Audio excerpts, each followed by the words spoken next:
The views and opinions expressed on Unlock Your Wealth Radio are those of the host, guests, and callers only and are not necessarily the views of Unlock Your Wealth Radio, Heather Wagenhals, or Success Publishing International. More willpower than a barefoot woman at a shoe sale. Able to stretch a single paycheck for an entire month. Makes money concepts easier than third grade math. Introducing your purveyor of prosperity, Heather Wagenhals. Work all day, stress all night. Take your mind off your money and focus on your life. Money don't matter or the stuff it bought. It's the way you think, not what you've got, yeah.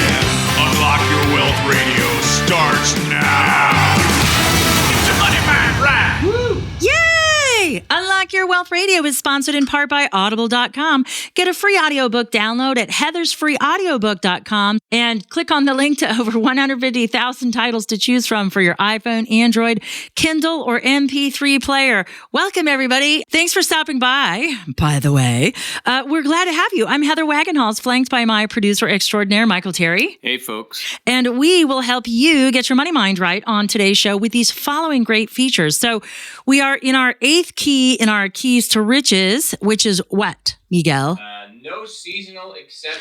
Ding, ding, ding, ding, ding. So we broke the budget last week and we learned how to create a healthy savings and spending plan instead. And this is so apropos to the times because we're getting ready to approach Black Friday and all the crazy holiday shopping. And we cannot allow seasonal exceptions to derail us from our financial goals. And not just holiday seasonal stuff, special occasion stuff too. You know, like bar and bat mitzvahs. We've got quinceañeras. We've got any kind of coming of age celebrations. You've got graduations. And I get so tired of all of those excuses that everybody has to justify bad savings behavior. And most of us don't even have a savings behavior. So we have to work to create one. And that's what we worked on last week with that powerful key, break the budget. And so now that we've established that, we don't want to ruin it right away. So what's great is we have a new show in store for those of you who are joining us for the first time. Welcome to Unlock Your Wealth Radio. We're glad to have you. But we now have broken off our Keys to Riches in a sister show. So join us for this week's key, no seasonal exceptions, in its entirety at our Keys to Riches show powered by Unlock Your Wealth Radio on iTunes, or visit our website at keys2riches.com for that show. Also, we have a crazy moolah word of the day. It's not a nice one. I wonder if you ever had this, because you're like me, having multiple marriages. Did you have to do alimony? Yeah. All right, so that's going to be our unpleasant word of the day. And I'm so excited because we have an incredible interview guest today. And he's coming in studio in just a few minutes. And that would be Michael Lizanich. He's been a guest on our show years ago. And this gentleman is so amazing. He's like my big brother. And he really, I was doing okay in real estate. And he took me to the next level. He actually stole me from a commercial mortgage company I was working at and hired me on to start and run Tom Chambers Properties, if you're familiar with the pro basketball player. And we kicked butt because it was right when all of the crazy things started happening in the marketplace. And we were watching all of our predictions start to kind of come into place. Right, it was before 2008.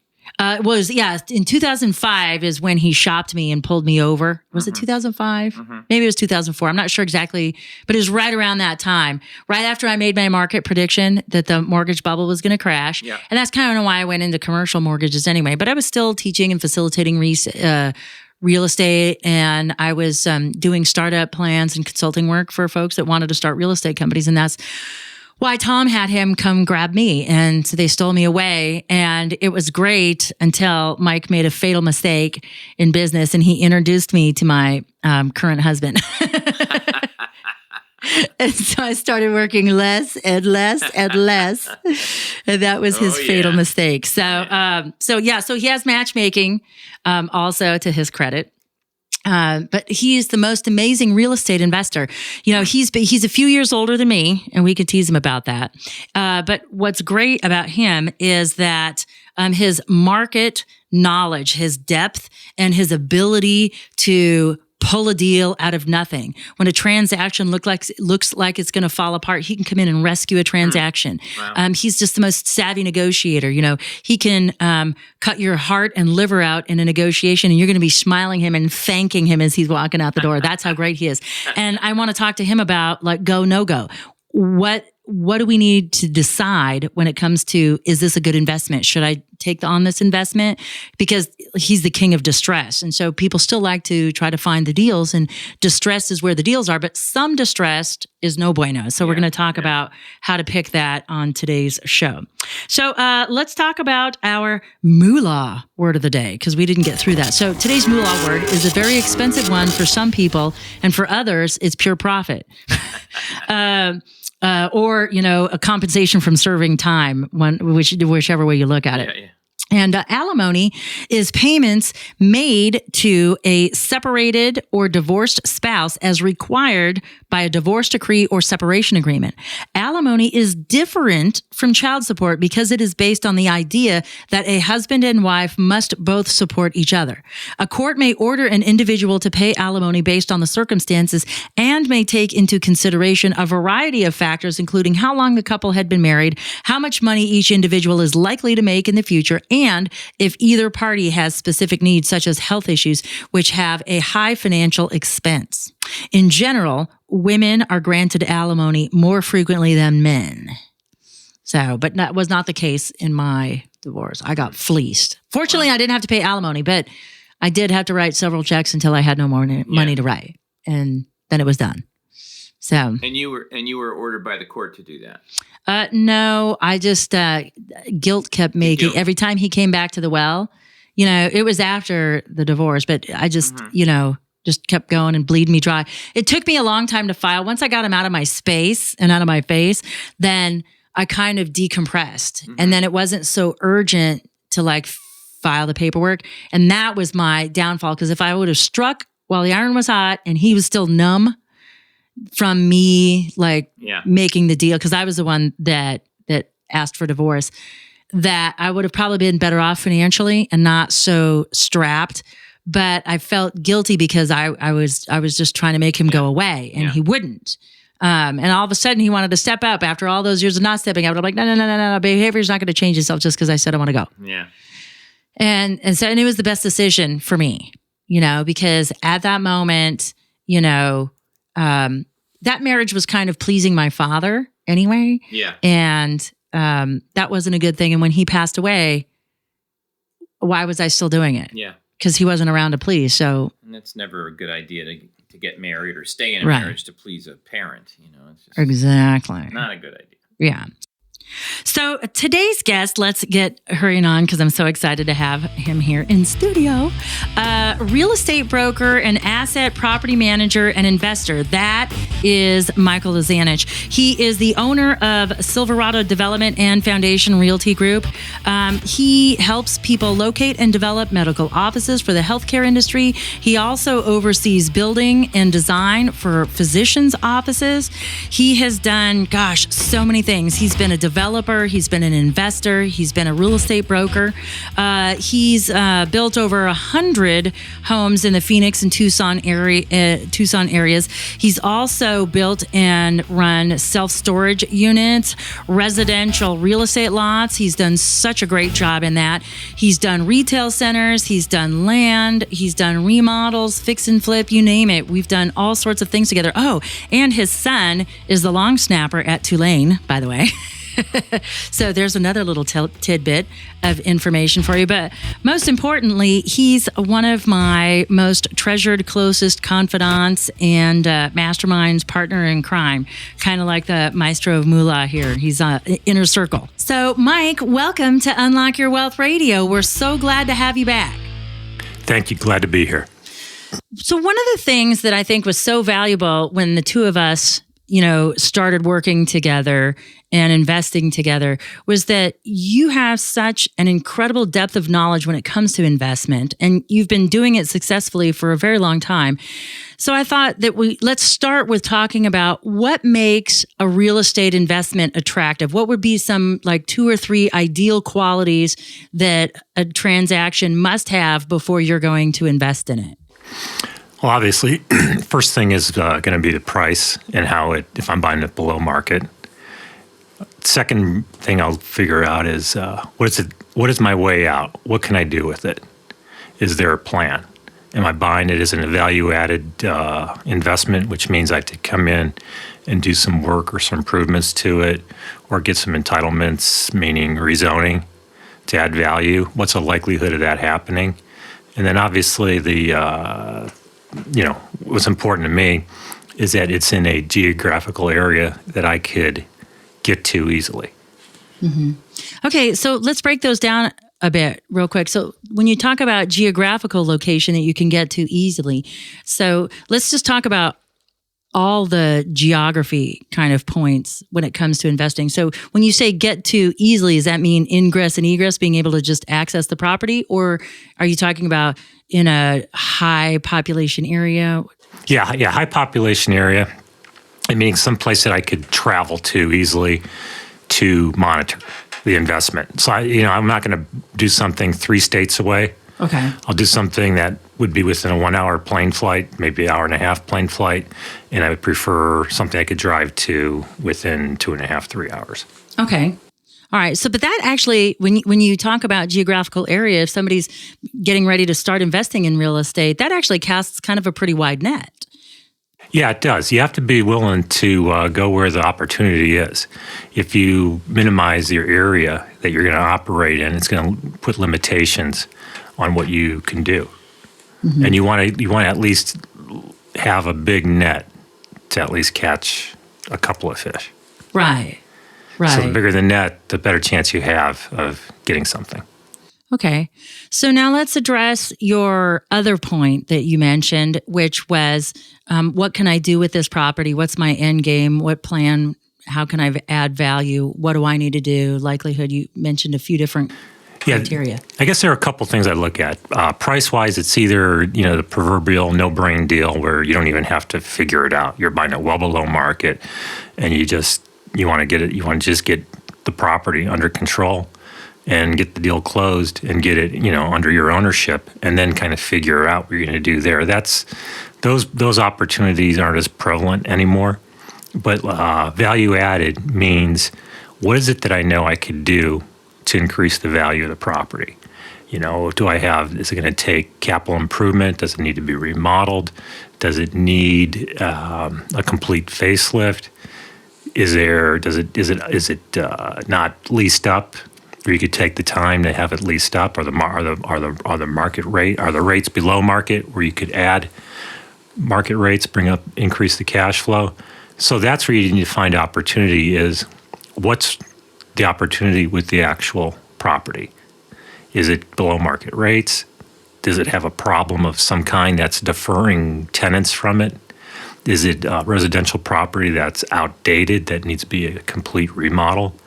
So those are the things that I look for, and what it is that I know I can do. Mm-hmm.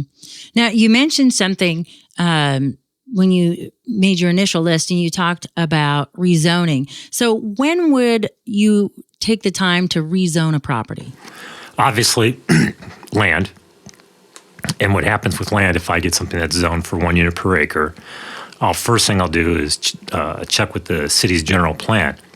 And I would, if there's a increased density, so 1 unit an acre, can I get 3? That's within the city's general plan.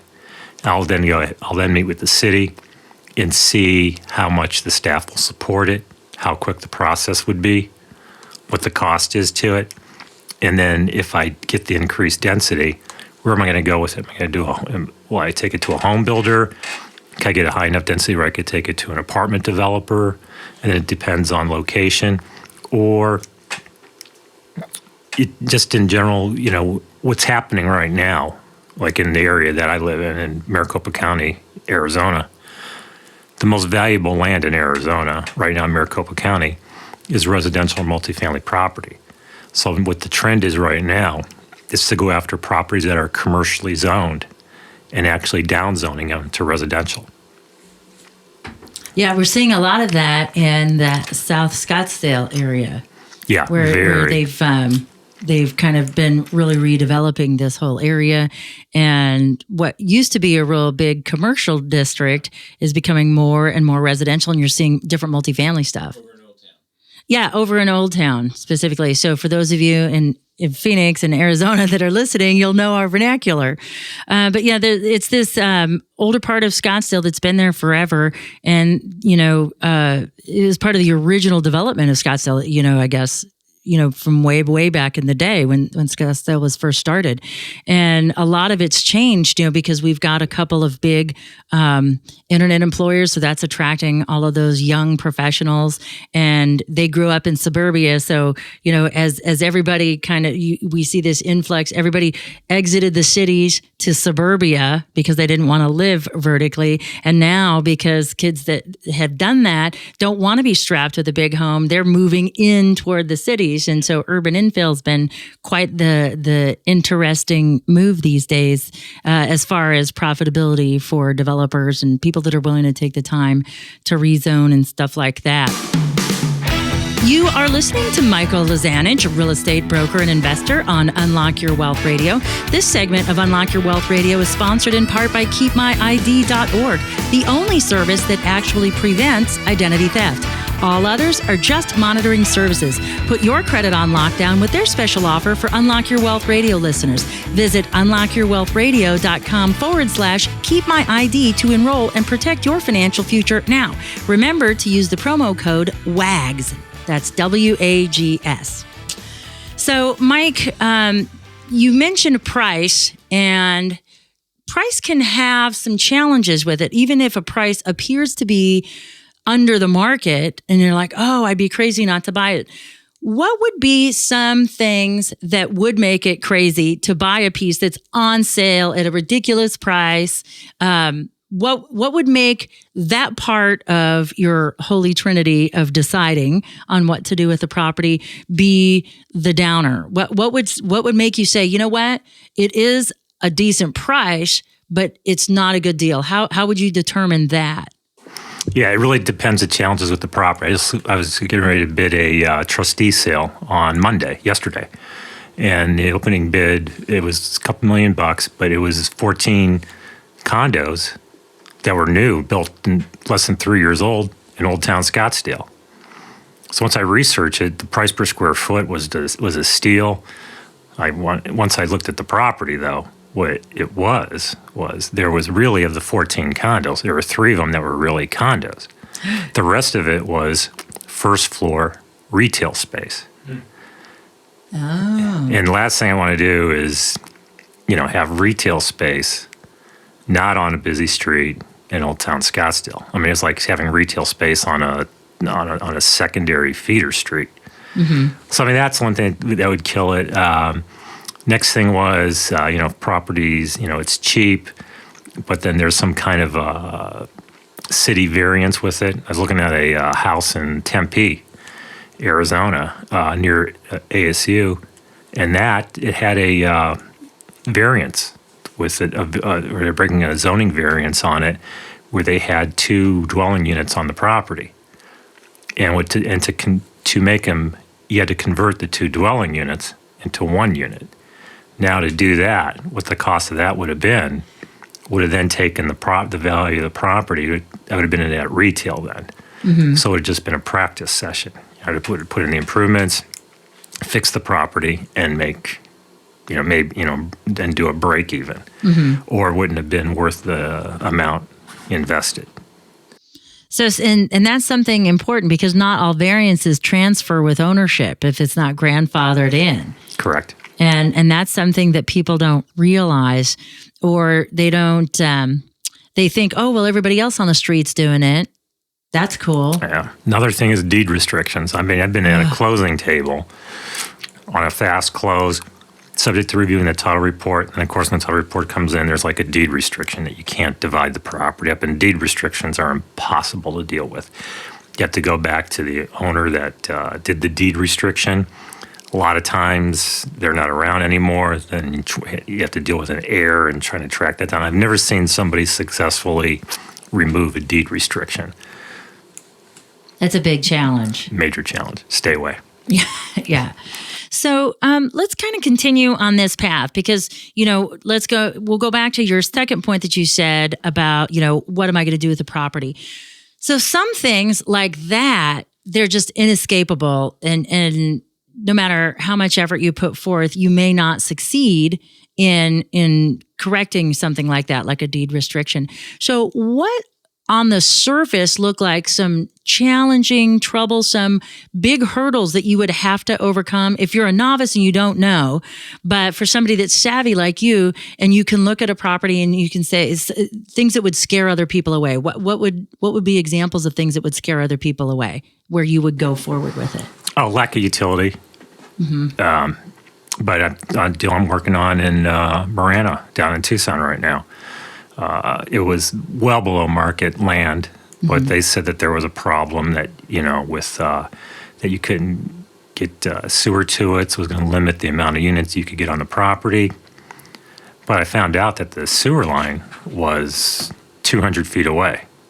Now, mind you, to move the sewer line was going to cost about $100,000, but once I figured out what the end value of the lots would be, it's definitely worth it. Definitely worth it. But you kind of have to know when you go in what those costs are going to be. That's an easy one to figure out. Turns out, after I closed it, what was a windfall was that the county had already planned on bringing the sewer down the road to service a large development that was a mile north of me.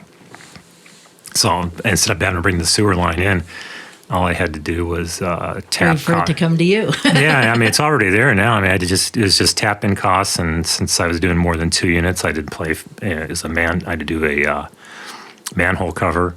That was $7,500 instead of $200,000. But that would definitely, like somebody was here, just hear 6 figures or hear, oh my gosh, it's not improved, that they would panic. Go and talk to the city. Yeah. A lot of times it just go the extra, put in the extra time for the diligence before you drop it or you go forward with it. Just do the job, put the time in, keep trying. I mean, you'll make it. The opportunities are there. You just have to be willing to do the work. Yes, absolutely. So what other examples, that was a really great one, by the way. What other examples would you say are ones that most people would shy away from? Probably, I think people get very intimidated by residential remodel. Residential remodel, I mean, you can look at the TV, you see all these TV shows, the fix and the flips and all that. Residential remodel, really, the best way to analyze it is, on residential remodel, if I have to do air conditioning, windows, or furnace, or replumb, it typically won't do it. I'll do maybe one of those total, but I know if it's what I would suggest a beginner to do is stick with a more like a redecorating. Yeah, I remodel. call those lipstick rehabs. Yeah, lipstick rehabs, but I mean, do it right. Paint, carpet, tile. Yeah, but if you're buying a house that's over 20 years old, hopefully that one of the previous owners did an air conditioner or windows. And I've done units on the house I grew up in Phoenix. I bought that at a trustee sale about 5 years ago. I mean, the home was 50 plus years old. And the previous owner, he had put in new windows, new air conditioner, replumbed, updated the electrical, and a lot of the remodeling. He did everything about 80-90%. So a lot of people, when they would look at it through the window, they were thinking everything was they look at it that, instead of knowing that the cabinets needed some trim work, needed to take the carpet up and put tile down. They looked at it as, I need all new kitchen cabinets. I need, all new flooring. And that's just not the case. I mean, if you look hard enough, you'll find a cabinet company or a tradesman that could come in and trim the cabinets and match them up close enough. Or maybe if they're newer cabinets and you can't match them up, then paint or restain. It's a lot less expensive, especially when they're good cabinets that are functional. I mean, the cabinets were probably 2-3 years old. The guy just finished the kitchen 90%. I mean, I felt bad for him, but I mean, it's things like that. You know, in Arizona, if you're working in the Phoenix market, pools are tough. They could be expensive. So I prefer actually to buy, if I'm going to do a fix and a flip, I prefer to if I'm going to buy a home that has a pool, I really want the pool to be less than 5 years old. Right. Because that could be a nightmare. And I mean, if it's just replastering, that's fine. But when they sit vacant and you end up doing equipment, and I've never seen a pool and a redecking come in less than $25,000. I know, they just get you every which way these days. It's a big problem. I have a question for you. It's kind of more like a trivia challenge kind of a thing. So it's something that I learned from an appraiser, because I had to teach an appraising class. And so I sat down with an appraiser, and it affects financing. So I'm going to see what your thoughts are on this. Is there any particular age of a property that you would choose to not rehab, where you would have to go with a full scrape and start over? Depends on the area. Historical area, I mean, you can't do it. But, I look for right now, I look in Central Phoenix for for teardowns right now. Mm-hmm. But there isn't I don't know if there's a specific age that I look for. I do think once you get outside of 30 years, that things can get kind of sketchy. And there may be challenges. I don't know if there may or may not be challenges on financing them. There is. That's why I was asking that, because on the appraisal, what an appraiser does is he, based on, it'll have, when the year of the home it was built, and then it'll talk about estimated useful life, because then you have this number called salvage value. Okay. And so a lender is going to look at that, and they want to see a minimum of 5, but they would prefer 10 years on that, because most mortgages flip within 5 to 7 years, because we're a much more transient society than what we used to be. But they're going to require more money down. They're going to require different insurances, or they're just going to refuse to finance a property at a particular age at a particular price because of that salvage value number. Because if it doesn't match up with part of what they're lending on, they're going to be out, because they won't even be able to, in the event of, a fire or some sort of a problem, when the bank would have to take it back, they're going to have to deal with that number too. And they're not going to want to do that if they've just lent you, a couple $100,000 on a property, and then they have to take it back. They don't have any wiggle room, and now they're going to have to dump money, and they're going to be way upside down on it than what they initially would have been if that salvage value would have been at least 10 years or more.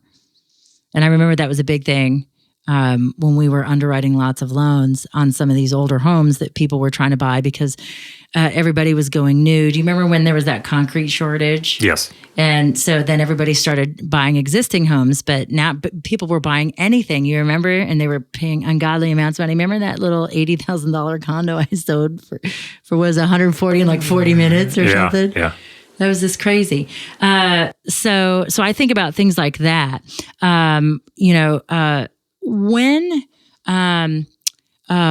What external factors like environment, neighborhood, or market would you determine instead of just rehab, like do a full scrape? When would you decide to do that? Probably school district first, and depending on the demographic of the area. So if it's a desirable school district, it's going to be a family home. Mm-hmm. It's going to increase my buyers. Mm-hmm. So if it's in a family neighborhood, you'll get a mixture of everybody that could go in there. So, and it really depends on, value of the area and desirable. If I'm going to do a full scrape, it has to be in, one of the prime areas. I look at, in Phoenix right now, prime area would be, north of Indian School, east of 15th Avenue, south of Shea, mm-hmm. and probably the Scottsdale Road for the Phoenix area. So, I mean, that's an area that I would consider doing a scrape. I mean, and the scrape has to be, you have to look at what the complete remodels are going for, because they just get a premium and they sell fast. And then I would look at a complete remodel, turnkey, thorough remodel done right, and I would probably add 10%, maybe 10 to 15% value on top of that for a new build. And I just take the numbers backwards. If I could scrape it and build, a house, and my guess is I could build a nice house, not counting pool, for probably about $135 a foot. That's good. And then in Phoenix, you have that chance, though. If you don't, it's a little loophole. But if you leave one wall standing, then it's not considered a new build. It's considered a remodel. So it saves you on some permitting and a lot of, you could get by on some variance issues. The other thing I look for in Central Phoenix is some of the R2 lots where it might be a single unit, but I could do a duplex. And I mean, I comb it every day for that, where I could build 2 units, where one used to be, and maybe have a common wall or a 0 lot line. It's been so great having you back on the show and sharing your wisdom with our listeners. If folks want to get a hold of you and pick your brain about some investment that they're working on, how do they get a hold of you? Have them give me a call, 602-291-3807. Awesome. Well, thank you again for being a part of the show. And for more in-depth interviews with money experts, strategies, and members-only tools to fix your credit, get out of debt, and have more money and happiness, do what other savvy listeners have and visit unlockyourwealthradio.com, where you go to get your money mind right so your wealth and happiness will follow. Become an Insiders Club member today and start receiving the benefits of millionaire wisdom right now. For Unlock Your Wealth Radio and the maestro of Moolah, Michael Terry, I'm Heather Wagenhals. Now go out and unlock your wealth today. UnlockYourWealthRadio.com is produced by Heather Wagenhals and the Unlock Your Wealth Foundation. UnlockYourWealthRadio.com and its affiliates are copyrighted 2015 with all rights reserved. For more information on the Keys to Riches Financial Wellness Series, please visit our website at www.unlockyourwealth.com.